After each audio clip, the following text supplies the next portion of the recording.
Good evening. This is Maestro Catello with the Dawn of War 2 Retribution Elite Modcast. Today we have a 1v1 on Calderis Refinery. Our first player today is Demon Hunter. However, this is actually Torpid, also known as Ryan Hutton on YouTube. He is playing as the Grey Knight Bro Captain. The Bro Captain is the leader of the Grey Knights, walking around in Terminator armor. Starts out with a big Force Sword. You can get a Force Halberd, a Force Staff, or a Force Nemesis Demon Hammer. And he is a tanky melee hero who cannot be knocked down or suppressed. However, he does not really have any on-command disruption in Tier 1, so he's not quite as good of a melee counter as a lot of other tanky melee heroes, but he definitely has some of his own abilities that can be quite powerful. Next up, his opponent is Paranoid Cammy, a very good Force Commander player, and he's playing as the Force Commander right here. I've never seen him play anything else, but he's still a very good player and very proficient with this hero. This is another tanky melee hero. The Force Commander can be knocked down, he can be suppressed, and in spite of that, he is still very, very effective in many ways. He does have on-command disruption when you use Battle Cry, which also acts as a buff to his troops, and he has some pretty good weapon war gears later on as well. This cover may not hold for long. Alright, so 1v1 between some very good players. The Bro Captain right here, kind of just using his tankiness to capture the point. I don't know, I often wonder like whether that's worth it, because, I mean, if we weigh the cost, or just like try to think of the different circumstances or what's possible. He could have approached earlier, engaged earlier, and he would have been able to just kind of do more damage to these tactical marines or the scouts, scare them off. Instead, the Bro Captain took a lot of damage just capturing this point, and then he didn't really have much health left to fight. And I feel like Paranoid could pretty quickly actually get this VP back if he just puts a unit on the point. Alright, so we have Tactical Marines in cover against Strike Squads in cover. The Tactical Marines will definitely win that range fight, so I would think the Strike Squad might want to be aggressive and force melee. And especially now that the range support for the Tactical Marines, the Scouts, are kind of getting forced off. The Scouts are definitely going to get outshot by the Stormtroopers, who do a bit more damage, although the Stormtroopers, of course, quite squishy per model. At this point, actually, it looks like the Strike Squad not doing so well, and both players managed to retreat, actually without losing models. And that kind of happens in power armor mirrors. You see a lot of retreating, actually, sometimes without losing models at all. We do have a Stormtrooper squad that has lost models, however, still on the field, and Demon Hunter or Torpid taking the better end of the early map control. However, for some reason, he is floating quite a bit of requisition without getting something. He's actually probably saving up for Interceptors. Which is probably why he probably kind of went similar to the Space Marine build for getting Assault Space Marines, which is usually Scout, Tac, Scout, Node, and then the Assault Space Marines. So I think he did Stormtroopers, Strike, Stormtroopers, Node, and then he was just waiting on being able to get the Interceptors. However, apparently there's just some slight differences with that, and he also put down another generator.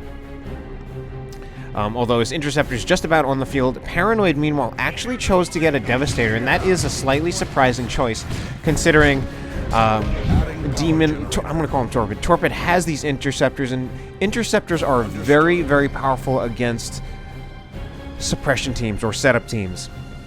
And that's technically true, really, of any jump team, but Interceptors right now actually seem to be arguably the best jump unit, and in particular they're very, very good at countering setup teams, especially because they have the potential to wipe it outright. Usually they'll get the jump on the setup team with their first teleport, and then they'll usually be able to get a second teleport in to wipe it on retreat. So this is a potentially risky play from Paranoid, and what he's going to need to do, he manages to, so far he's lost 2 models on that Devastator, so already we're seeing the risk of getting that Devastator squad against the Grey Knights. And I believe also the Interceptors, I believe they do more damage than, say, an Assault Space Marine squad, so they do more damage. Alright, we actually have a second Devastator from Paranoid. This time, the Interceptors are too low on health, as well as not having enough energy, so they actually do get out of there. Or rather, the Devastator actually managed to force off the Interceptors. Now, Paranoid is actually doing fairly well. He's holding his ground. his positioning of his Devastator and the timing of his second Devastator was actually very good, and that actually managed to force off most of Torpid's units. However, of course, he's still behind. He's definitely behind in VPs and, well, I was going to say map control, but he does have the contested power nodes, but he is behind on VPs, and of course a Devastator is more inherently defensive than a jump unit, so he's not going to be quite as aggressive, I think, as Torpid. Torpid, meanwhile, also got the Mantle of Terra, which grants him the Canticle of Absolution ability, which can be particularly useful with those Interceptors, since it allows them to jump a lot. Now at this point it actually looks like Paranoid, I was going to say he might threaten a triple cap, but his scouts get scared off, and I think he called or just noticed that the strike squads were coming out early and started moving those scouts away early so that they wouldn't take any losses. We have one Devastator squad setting up right here. I imagine we'll see the second one set up to cover, basically just doing exactly. So the first Devastator is in the firing arc of the second, so as soon as the Interceptors go to disrupt this Devastator, they will get suppressed by the second one. We will likely see them backed up by the Canticle of Absolution to jump on the second Devastator, but we'll probably also try to see Paranoid micro his first Devastator after it gets jumped to reposition itself to stay on the field and still be effective. Or he might even... Oh, he actually jumps on the first Devastator. I thought he might be moving up to go for the second. But also the positioning of the Force Commander is being used so that he significantly damages the Interceptors and disrupts them, so to really minimize their impact. So we're seeing a lot of really good play from Paranoid to deal with those Interceptors, actually with a build that you would think would otherwise be countered by the Interceptors. So he's keeping the Force Commander by his setup teams so that he can actually counter-initiate with the Force Commander once those Interceptors jump in. Interceptors actually not doing that well at the moment, despite how good they're generally considered against setup teams. Definitely, I mean, just one of the strongest jump units against setup teams at the moment, if not the strongest. We're also seeing not too many upgrades from Paranoid. He actually did not get a single upgrade in Tier 1. And this is something you do see it a bit more commonly from higher level Space Marine players. They will actually wait to get like any scout upgrades. Definitely feel from Paranoid is definitely who a player you would see that from. Actually just try to go no upgrades on scouts or even a hero. You might even see that from Riku occasionally. Certainly the no scouts, even though getting shotguns would actually help to control those Interceptors, but for now he's deciding that he doesn't need those shotguns.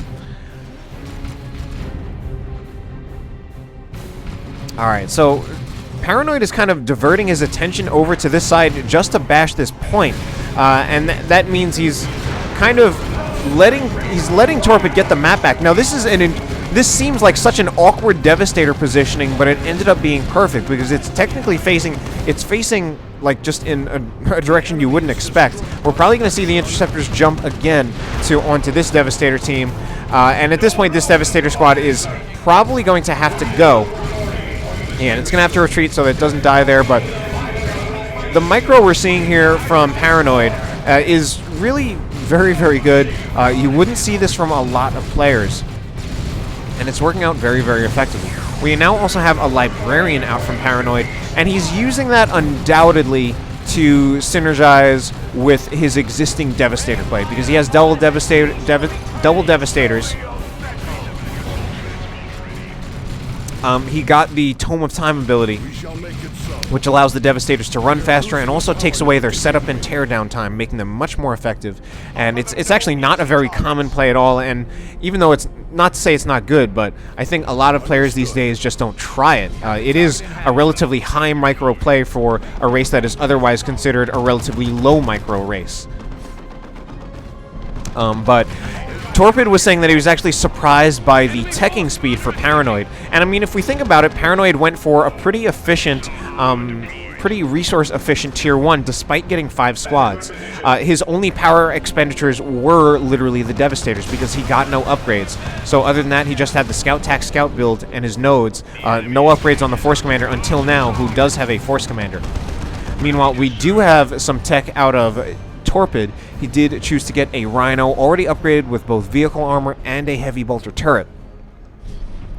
So the heavy bolter turret means this particular Rhino is not going to have any AV capabilities whatsoever, as opposed to actually getting, say, the las cannon upgrade. However, the anti-infantry capabilities of the heavy bolter Rhino are quite a bit better. I mean, if we see right here, it does 55 DPS piercing, which is roughly what the Razorback does, if not exactly what the Razorback does. And the las cannon Rhino actually only does 20 DPS armor piercing. So much lower DPS on that Rhino. Of course, you get that AV, which can certainly be very good as well. But right now we have a highly effective anti-infantry Rhino. So Torpid's still with the lead in VPs. Paranoid's been doing some really impressive things, but he largely has been giving up VPs. And I mean, even his early play where he was getting pushed back a bit, and then even at the start of Tier 2, he was focusing a lot on destroying a node over here that he actually gave up the field. And he's, of course, not going to rush ahead with Devastators to capture that point. And he also needs to be a little careful now with, I think, yeah, a generator bash that's going to happen over here. And he also needs to be careful with just whatever unit he's going to be putting ahead of his Devastators is going to be the more exposed unit that will actually take damage. So I'm wondering what Paranoid's planning to do. It looks like he's conceding the generator bash and might even try to counter bash. He's moving some units over here. He's going to need scouts by themselves are really not going to do much. I think he'd be better off maybe sending the scouts over to the VP to try to go for a ninja cap, except for the fact that the interceptors are here, so that actually wouldn't be such a good idea. So instead, trying to go for, and look at, we actually have Devastators one facing backwards, and this one's probably going to face forwards. Probably going to have the Force Commander. Actually, no, both are facing backwards, but here we have the Force Commander again. Much more dangerous for the Interceptors. I mean, the Devastators right now cutting it very, very close because we do have the Interceptors now have their Justicar, meaning they will do knockback on their teleport. They still have to be worried about this Force Commander, who is now fully upgraded. So the Force Commander does have the Power Fist, the Armor of the Alacrity, and the Iron Halo. So he's going to be very tanky, as well as actually a little bit faster. And the Interceptor is now in a huge amount of trouble. I think one more Interceptor model will go down. Actually, he was targeting the Bro Captain. Actually takes out the Bro Captain instead. And another Interceptor model. So very, very good plays for Paranoid. Actually managed to even keep both Devastators alive, and he's still got his Force Commander in these fights. However, now I think his Force Commander is actually in a little bit of trouble and he's going to lose him. So that time he overextended his Force Commander against Purifiers, who now have an awesome new model. Look at how brutal and mean that Purifier looks. Tactical Marines absolutely got to go. They will not win in melee against Purifiers. Then we have all this major support here as well. Meanwhile, Paranoid still hasn't really had anything to actually deal with the Razorback, and I'm really surprised just how long Paranoid went without anything to actually deal with the Razorback. I also think that was a bit of a missed opportunity from Torpid right there. I think if he had force melee'd with his strike squad as well as the Interceptors, I think he would have wiped that particular scout squad. Ready to serve. So, yeah, I mean, Paranoid has gone for very long. He still, even as I speak, has no actual AV out on the field. He's going to get the Dreadnought, which it technically counts as AV, but in its vanilla form will probably not be able to touch a well-microed Rhino. And it really is actually amazing how well Paranoid is managing to keep these Devastators alive in the face of upgraded Interceptors and even now Purifiers coming out of a Rhino. Paranoid is... We've got some great Space Marine play right here, and you know, I even gotta say, well, I mean, not to try to say that I wouldn't expect Torpid to play well, but very good Grey Knight play as well. I mean, mostly just because Grey Knights, I feel, still, I mean, they're still, I'd say still probably not as well understood as all the other races in this game, just because they still just haven't been around near anywhere long enough. And a lot of players also still haven't really dedicated to themselves to Grey Knights. I mean, the most dedicated Grey Knight player there has been around was Winkle. And not to try to say anything bad about Winkle, he is a solid player, but he isn't quite on the level of players like Torpid. Or a lot of the more like really high and top level players. Winkle was more of like a strong mid-level player. I also haven't seen Winkle around in a while. But we're seeing some very, very good Grey Knight play now from Torpid. Certainly, there are still players who are going to be taking Grey Knight play to higher levels, even if they aren't focusing on Grey Knights exclusively. And look at this Force Commander. I made a mistake. Paranoid did, in fact, have his Force Commander as AV, and you wouldn't expect the Force Commander to be able to catch up to a Rhino, but I think when he has that Armor of the Alacrity, and once he gets into that melee charge range, he actually really can, and that was he was running incredibly fast. I think the Librarian needs to get the hell out of here. I think the Dreadnought is in a lot of trouble and also needs to get the hell out of here. Librarian just might go down. A very, very risky play. Might have a teleport from the Interceptors, and we have that. I think that might be a dead Librarian. Very, very close. How much health? 17 health, and he gets out of there. Very, very lucky. Even the Dreadnought now in a little bit of trouble, but still doesn't even manage to get out of there alive, in part because Purifiers were down to one model. Purifiers certainly could do damage to the Dreadnought with their heavy melee hammer on their Justicar, as well as the power, even with the power melee swordsbit. And we have now a... Oh, wait. Oh, of course. Well, I'm an idiot. I already saw the first Rhino go down. We actually have a second Rhino up. This one with the las cannon, and that's actually going to finish off the Dreadnought. Finishes off the Dreadnought. Meanwhile, this Rhino doesn't even have vehicle armor yet.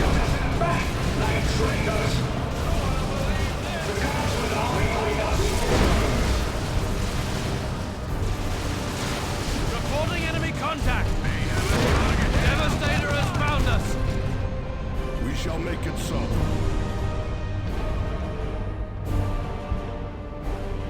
Alright, Paranoid taking back the field, losing his Dreadnought, but managing to keep the Librarian alive, although he did overextend.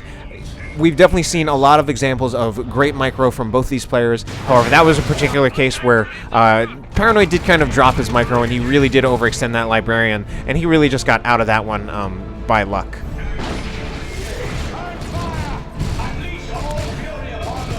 Scouts actually still unupgraded, so they're really going to be on map control duty. We see this scout squad right here on map control duty, and right now Paranoid's mostly fighting with an infantry-based army. Now, unfortunately, this Rhino... Oh, wait, I'm just kidding. It can still take some light damage from the plasma gun attacks. The plasma gun will do 20% of its damage to the Rhino. So it'll still do some very, very light damage just with that plasma gun model. Alright, Rhino backing up. Might need some repairs. Actually, more importantly, it needs to get away from the Force Commander, because only 2 hits, I think, will take out this Rhino. But the Force Commando does get out. The Force Commander... Actually, he does not get out of there. He gets killed. But he was getting forced off. Yeah, but I think like only 2 hits from the Force Commander probably would have taken out the Rhino, so... At first I was going to say he needs to repair the Rhino, then I was going to say he needs to get it away from the Force Commander. Oh no, still needs to be careful with that Librarian. Interceptors might take a few swings at the Librarian this time. No, instead they get 2 tactical Marine models, and oh, I was going to say I thought they got a 3rd one there. Certainly a close call. Scouts now getting hit, and it's actually quite amazing how well Paranoid is doing to keep his squads alive while he's bleeding models, getting his squads attacked, but still managing to keep them alive. Now, Paranoid still has not really invested in any hard AV. The hardest AV he had was his Force Commander. He's getting a new Dreadnought, but he did not choose to get a las cannon or a missile launcher or anything like that. Here we're going to see a drop pod call in to reinforce all of his models, right? Or, well, the ones that are in base, just to reinforce all those models. Hopefully more cost-effective than reinforcing each model manually, probably. It's a tough call because these... I mean, I don't remember. I think the drop pod is still 200 requisition. I mean, if you think about it, it's not that cheap. So you really need to make sure that you're reinforcing what you're reinforcing with the drop pod is going to be more expensive than what you would reinforce without it. Certainly, the Devastator models cost power, whereas the drop pod does not cost any power. So you can definitely save the power, but I still think you would want to try to make a savings on the requisition. That being said, only 2 TAC models. TAC models at about, I forget whether it's, yeah, I believe it's 75 requisition per model, so I mean, just 2 TAC models and then anything else, you're probably going to go over the 200 requisition cost of the drop pod. Certainly, if the drop pod only cost red, that would be well worth it. Probably almost too good.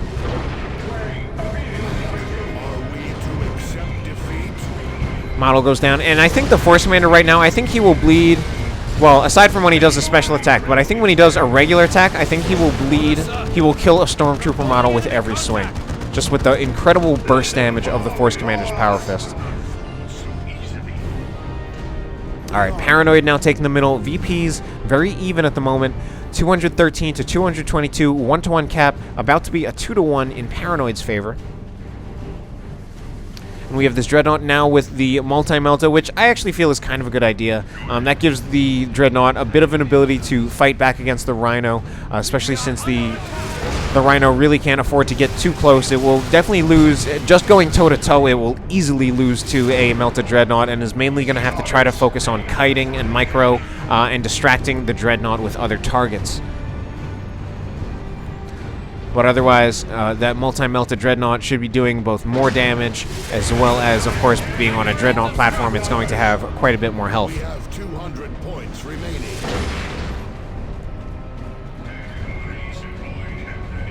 So I guess the next question is, like, what else is Torpid going to get? He's actually well stuck into Tier 2 with over 500 red. I'm surprised. I mean, usually you would expect Grey Knight players to try to get to Tier 3. Certainly when Winkle played, he would often try to fast tech to Tier 3, often not getting that much of an army in Tier 1 and Tier 2, so that he could get out like a Land Raider Crusader. Certainly getting things like Terminators and Paladins are also very popular. Here we see Torpid definitely do things a little bit differently. He's gone for a lot of Rhino play, which is actually slightly more old school in the sense that Grey Knight play can even be considered old school, as well as a lot of squad heavy play in Tier 1 and Tier 2. Another Dreadnought goes down for Paranoid, so that's actually not looking too good for Paranoid. Losing 2 Dreadnoughts, he's probably pretty comfortably stuck in Tier 2 himself. Meanwhile, actually, Torpid not that far away from Tier 3. I feel like it might be a while before he would actually be able to get any kind of unit in Tier 3, but he's not far away at all from getting a orbital bombardment, which could certainly do a lot to give him back the map, put the VPs back in his favor.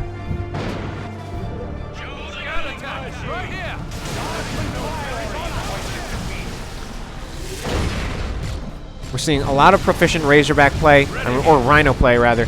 And even if this Rhino with the las cannon has less anti-infantry firepower, he does have his Stormtroopers inside it. That, of course, gives him the repair support, and it also actually gives him a lot of anti-infantry firepower that can just jump right out of the Rhino when the Rhino is actually confronted by a lot of infantry and he needs anti-infantry firepower. But I mean, these Rhinos have largely they've been doing very well, but that's in part because Paranoid really just keeps choosing not to really invest in real AV. I mean, his best AV has been the Power Fist, and he did manage to take out one Rhino with it, but we've also seen the Force Commander dying, I think at least twice, in part because he's running in a lot trying to go for things. And I mean, otherwise, aside from the Power Fist Force Commander, the Rhino really isn't being threatened that much. We do have an advanced targeting Devastator squad, but certainly I really feel like by itself, that really just isn't enough to take out a vehicle. I think you just kind of scare it off a little bit.